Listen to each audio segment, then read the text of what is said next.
So today we are talking about a very exciting topic, which is indoor potty areas.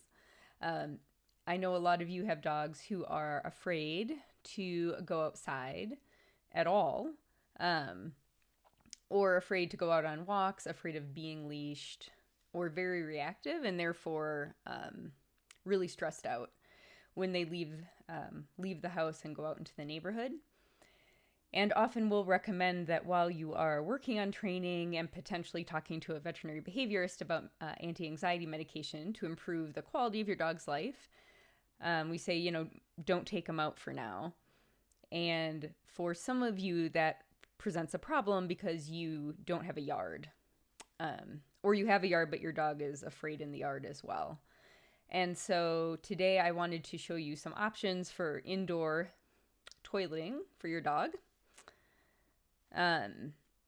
So that if you have a dog who is really scared to go out or scared of the handling that is required to get them leashed and harnessed to go outside, that you can avoid any kind of, scary or forceful handling with them, give them some other options. Also makes things a lot less stressful for you too. Okay, indoor potty areas. One of our more glamorous topics. These are for dogs who can't or prefer not to go outside. So while the focus of this presentation today will be on fearful dogs, since fearful and reactive dogs is what we do, if you just have a dog who just doesn't really like, say, wet or cold weather, and that is a tough time to get them to go outside, this could also be helpful to you, even if they're not fearful. All right, so why?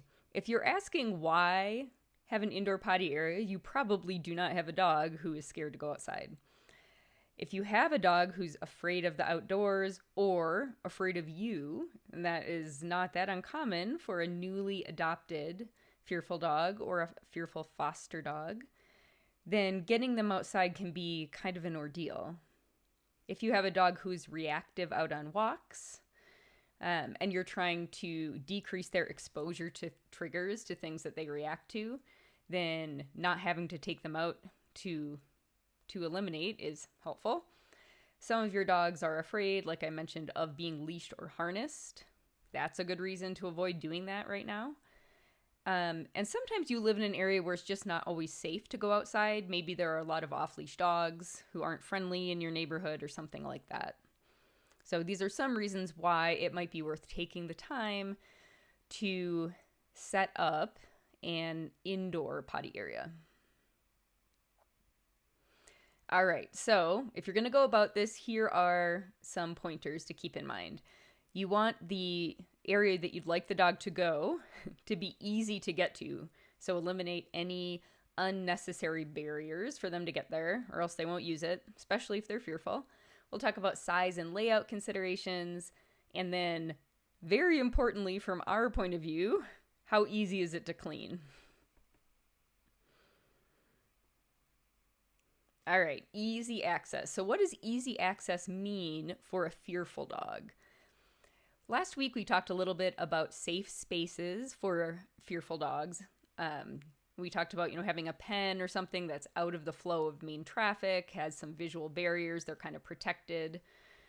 So if you can, put your indoor potty area inside that safe space or very close to it, that will be helpful. Will make it easier for a fearful dog to get to.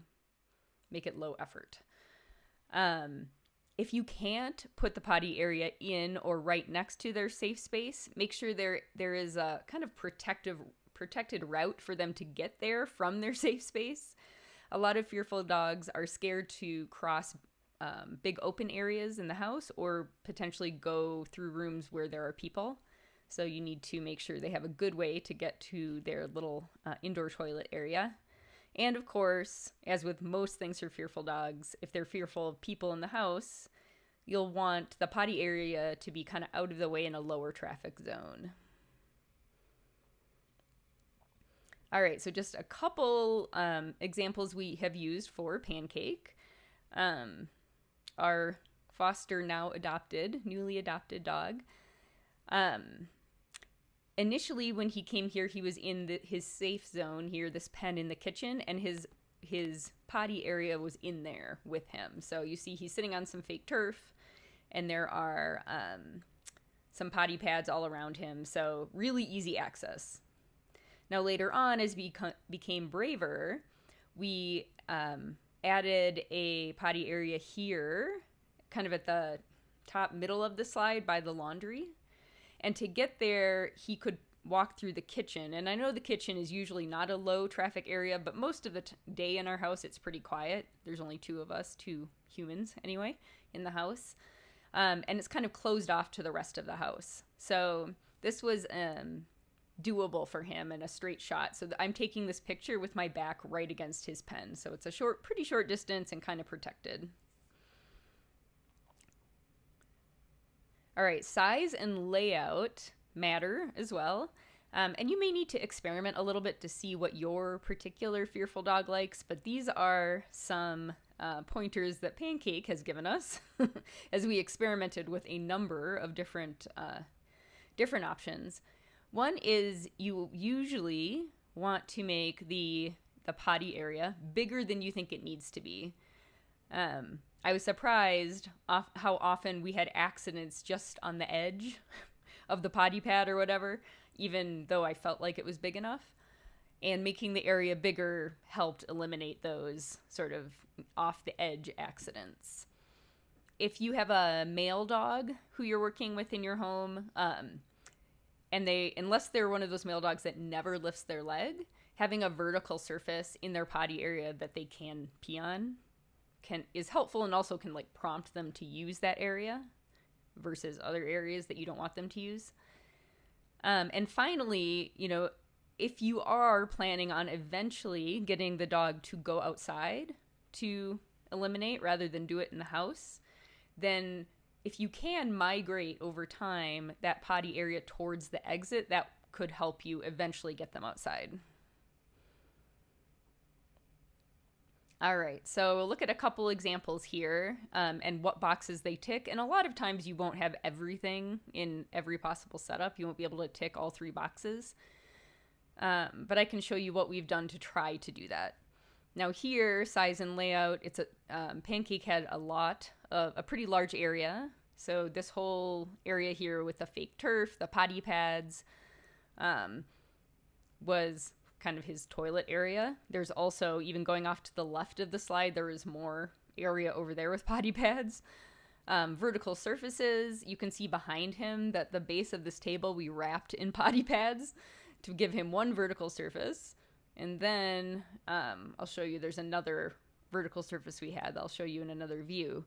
The one thing we didn't have in this setup was having it near an exit. We were able to move that way later though. So here's one way we made vertical surfaces for this male dog to pee on. These are disposable potty pads that we just taped to an X-Pen. So this is from the outside, but they were taped on the inside of the X-Pen. All right, this was his second toilet area. Again, pretty large. These are 4 really big potty pads.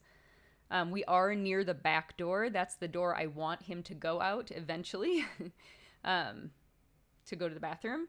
But you see, we don't have any vertical surfaces here, or at least not any that we want him to pee on. You might spot some that he's likely to pee on, but none that we wanted him to pee on. So one adjustment we made to this area that was pretty successful was adding a vertical target, if you will, to the middle of the little potty area. So all this is here is a small trash can turned upside down and wrapped in a disposable potty pad. And that gave him something to aim for. It also allowed me to put it right in the middle of the potty pads so that he was more likely to keep everything on the potty pads rather than going off the edge. Another thing I've tried here that works okay is an empty oatmeal container, the kind of tall cylindrical Quaker Oats cardboard containers wrapped in a potty pad can work. And then I found these on Amazon that they're potty pads with a built-in pop-up fire hydrant, which I thought was genius. It's kind of small. And actually it appears, at least for Pancake, to be not quite as attractive as the trash can. But that is another option that's, comes ready to go, basically. All right, and then cleaning is a huge one. If you've got a dog who at the moment is doing all of their eliminating inside the house, you're going to be cleaning several times a day, probably. So you want it to be easy. Now, these disposable potty pads are probably one of the easiest surfaces that you can clean, because like with this, there's pee on it. I can just take it down and throw it away. If they poop on it, you can just roll it up and throw the whole thing away. Now, you make a lot of trash this way, so and then you have to keep buying these disposable pads as well. So we decided to try something else. I didn't like the amount of garbage we were making with these. These washable pads are awesome. I really like them. They were recommended to me by some other dog folks. These are actually made for humans to put on beds for people that have like incontinence issues when they sleep. They're washable. They're waterproof on the bottom, so nothing can go through. And they've stood up really well. We've washed them a ton of times now. So they're big, absorbent, waterproof on the bottom, washable. All good qualities for if you're going to be using these a lot. The final substrate or surface we tried for indoor pottying was this artificial turf. And this is a lot of what you see if you go onto Amazon or online and look for indoor dog potty areas. And I have to admit that the fake turf does make a cuter looking potty area because it looks like a little patch of grass. However, in my experience, it's a little bit of a nightmare to clean. So we actually have stopped using this completely. The reason for this is that most of these fake turf patches are porous. So if the dog pees on them, the pee just runs out the bottom, which is why here it's on a potty pad. But then, of course, now I also am dealing with a potty pad. They also come in a tray often, but then you've got pee in a tray, in a pretty shallow tray, and you have to decide how to empty it without spilling it everywhere. And if your dog poops on this fake turf, unless it's pretty solid and dry, you're going to end up having to clean little individual blades of plastic grass. And if they've got diarrhea, it's really difficult to clean. You either are going to have to take it outside and like hose it on high pressure. And if you're in a place where with a cold winter like we are, our hoses aren't connected. So then you have to decide where you're willing to wash poop out of this fake turf in your house, like a utility sink or a bathtub or something.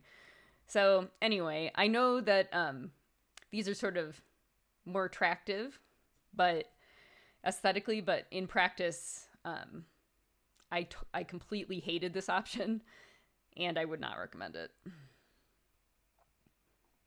All right, so for us, the winner has been washable pee pads, like the ones in this picture. And because we have this is for a male dog, having vertical surfaces is really important. We started with vertical surfaces and washable pee pads in his safe zone. And you remember we talked about safe zones or safe spaces last week. And later migrated here to have it be right by the back door.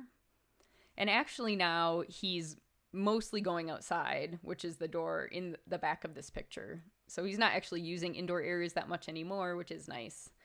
But that's how we have gotten to this point, is by having areas that were attractive for him and easy to maintain for us, move them toward the door, and then now he's going out with our other dogs pretty regularly.